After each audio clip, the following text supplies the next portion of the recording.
Hello everyone, आज की इस वीडियो में हम पढ़ेंगे ब्रेक से बनने वाले कुछ इम्पोर्टेंट फ्रेजल वर्ब।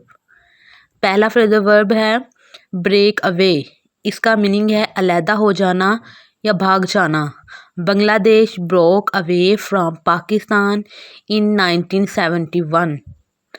नंबर 2 पे जो फ्रेजल वर्ब है ब्रेक डाउन, खराब हो जाना। My car broke down on the road. Number 3 पे है ब्रेक इन, मदाखलत करना, सदहाना।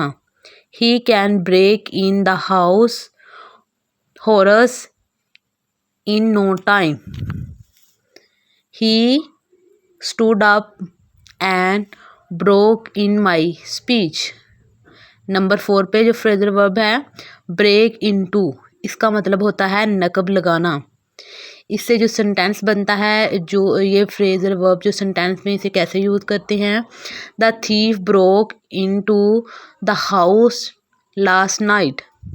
ब्रेक ऑफ, अलहदा करना, अचानक, रुक जाना। He broke off during he speech due to hurting.